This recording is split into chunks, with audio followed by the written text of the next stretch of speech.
और उससे जो खराबा हुआ है, फसलों का खराबा हुआ है ज़बरदस्त। और जो नीचे में जो बस्तियां थी उनमें जो जल भराव हुआ है, वो जल भराव से लोगों के मकानों का खराबा हो गया।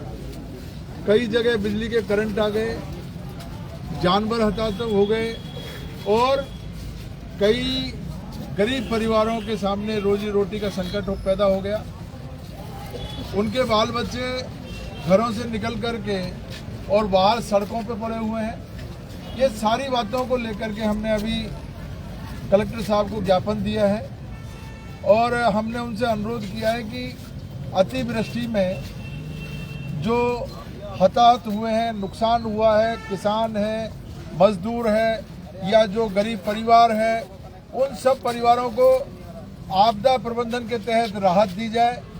सरकार से हमने मांग की है कि हमारी जो जायज़ बातें हैं, जायज़ मांगे हैं और आम जनता की जो मांग है उसमें राहत प्रदान की जाए। शहर के अंदर जो निचले इलाके हैं उनमें सड़कें पहले ही खराब थी और वो खराब सड़कें और पानी भरने की वजह से गड्ढों में तब्दील हो गई है। लोग आए दिन एक्सीडेंट होकर के गिर रहे, मर रहे हैं। तो ये सारी की सारी बातें हमने अभी कलेक्टर साहब के ध्यान में हम लोग लाए हैं। हमें उम्मीद है हमारी बातों को गहराई से सरकार के द्वारा सुना जाएगा। हमारे गंगापुर क्षेत्र के लोगों का, गंगापुर जिले के लोगों की जो ये आफत आई है, आपदा आई है, इस आपदा से सरकार मदद करेगी और बड़ी उम्मीद के साथ में हमने अभी हमारा प्रतिवेदन उनको दिया है। मैं आशा करता हूं कि हमारी बात को जल्दी से जल्दी मुख्यमंत्री जी के ध्यान में लाया जाएगा और मुख्यमंत्री जी ने जो हमारे गंगापुर के साथ इस बजट में जो अन्याय किया है, बजट में गंगापुर का नाम तक उन्होंने नहीं लिया। मुझे उम्मीद बहुत ज़्यादा थी भरतपुर संभाग के मुख्यमंत्री जी बने, तो मैंने तो विधानसभा में भी कहा था और उम्मीद जताई थी कि भाई जब पश्चिमी राजस्थान का व्यक्ति, जोधपुर का व्यक्ति अगर गंगापुर को याद रख सकता है, जोधपुर का मुख्यमंत्री उसके ध्यान में गंगापुर का महत्व है, गंगापुर, सवाई माधोपुर, करौली, हिंडौन, भरतपुर, ये सबको जब जोधपुर का मुख्यमंत्री ध्यान में रख करके और विकास के काम करा सकता है, तो भरतपुर का जो रहने वाला व्यक्ति है उसको मुख्यमंत्री बनने का मौका मिला है, तो वो निश्चित रूप से, क्योंकि आधा समय भजनलाल जी का यही गंगापुर में निकला है। वो संगठन का काम करते थे, गंगापुर की गली गली से वो वाकिफ है, सब कार्यकर्ताओं से वाकिफ है। लेकिन मुझे दुख है उन्होंने गंगापुर के लिए एक ढेला भी नहीं दिया।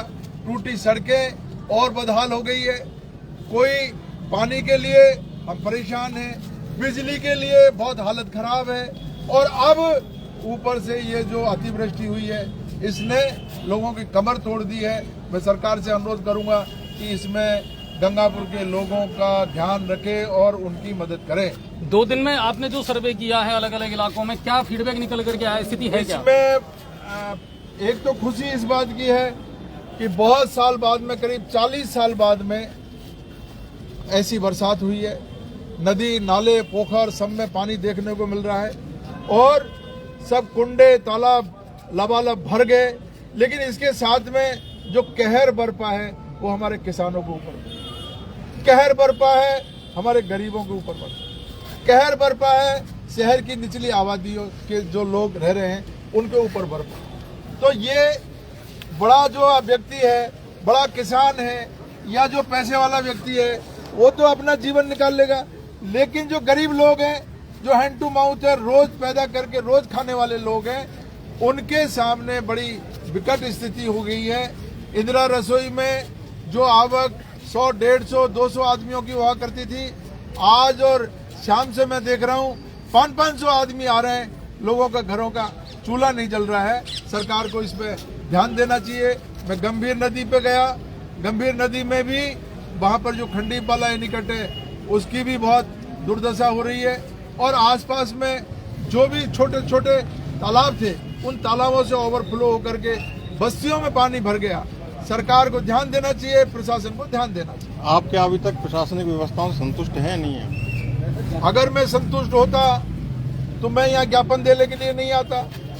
हालांकि जिला कलेक्टर बहुत अच्छे हैं, मैंने उनको जब जब भी कहा और मैंने एसडीओ को कहा, वो लोग मौके पे गए हैं, लेकिन जो नीचे की मशीनरी है, अब जैसे यहाँ नगर परिषद की मशीनरी है, वो नगर परिषद की मशीनरी के इंजन फेल है, उनका कोई धनी धोरी नहीं है। नगर परिषद जो वर्किंग एजेंसी है, वो वर्किंग एजेंसी फेल है, नाले अटे पड़े हैं, सड़कों में जो गड्ढों में जो तब्दील हो गई है सड़कें, हमारे माननीय न्यायालय ने तक ने जो है आदेश जारी कर दिए, उसका भी नगर परिषद पे असर नहीं है। मैंने कलेक्टर साहब को कहा कि निचली जो मशीन है, इस मशीन को ठीक करिए, और जो सरकार कह रही है वो डबल इंजन की सरकार, ट्रिपल इंजन की सरकार, ये डबल ट्रिपल इंजन की सरकार नीचे स्तर पे देखोगे पूरी तरीके से फेल नजर आएगी। जनता बहुत परेशान है, बिजली से, पानी से, सड़कों से। डॉक्टर किरोड़ी लाल मीणा आज आ रहे हैं, मुलाकात करेंगे आप? डॉक्टर किरोड़ीलाल जी कहाँ गए थे? आ रहे हैं, वो तो यहीं थे। अब वो बीजेपी वाले जो है उनकी सुध नहीं ले रहे हैं। हम तो मुलाकात करते रहते हैं, लेकिन डॉक्टर साहब के साथ जो अन्याय हुआ है, ये पूर्वी राजस्थान के लोग इस बात से बहुत दुखी है। उन्होंने ये असल में जो मैंने विधानसभा में भी कहा कि जो मेजे थपथपा रहे हो, ये डॉक्टर किरोड़ीलाल की बदौलत जो है बीजेपी के लोग मेजे थपथपा रहे हैं, और आज उन्हीं किरोड़ीलाल जी को जो है निकाल करके और बाहर फेंक दिया। आज 1.5 महीना हो गया उनका इस्तीफा, कोई सुनवाई नहीं हो रही है।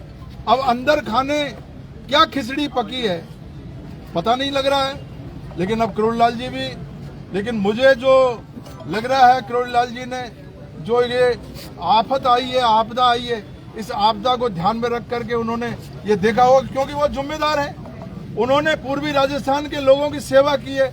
उन्होंने कहा 45 वर्षों से मैं सेवा कर रहा हूं, तो उन्होंने ये देखा होगा कि इस संकट की घड़ी में मुझे जनता के बीच में जाना चाहिए। ये सोच करके वो आ रहे हैं या अंदर कोई खिचड़ी पका करके आ रहे हैं, ये पता। आप मुलाकात करेंगे इन मांगों को लेकर के? हमने अभी प्रशासन से मांग की है, हमने प्रशासन से मांग की है, और प्रशासन अगर हमारी सुनेगा, क्योंकि वो कैबिनेट मंत्री है, सरकार का हिस्सा है, बहुत बड़े पद पे हैं, तो जिला कलेक्टर उनसे बात करेंगे। हम तो विपक्ष में हैं, हमारी बात थोड़ी सुनेंगे, वो प्रशासन की बात सुनेंगे और जनता की बात सुनेंगे। अगर कोई बात आएगी, हमको लगेगा कि उनसे मिलना जरूरी है, और जनता जो अभी उम्मीद लेकर के बैठी हुई है, किसान हमारे जो खराबे के मुआवजे की उम्मीद लेकर के बैठे हुए हैं, अगर वो उम्मीद पूरी नहीं हुई तो डॉक्टर साहब से भी मिलेंगे, उनसे अनुरोध करेंगे कि वो तो यहाँ सब किसान परिवार से निकले, उनको सब चीज पता है किसान कितनी मुसीबत में है इस समय। जो मोदी जी ने कहा आज दुगनी करेंगे, तिगनी करेंगे, कुछ नहीं होने वाला है, कुछ नहीं हुआ। किसान आज बहुत बुरी हालत में है, मजदूर और गरीब बहुत बुरी हालत में है, इसको सुधारना पड़ेगा। सरकार से हमारी मांग रहेगी, हर स्तर पर मांग रहेगी, और हर कोशिश रहेगी कि सरकार से हम मजबूर उनको करके और हमारे किसान और मजदूरों को राहत दिलाएं।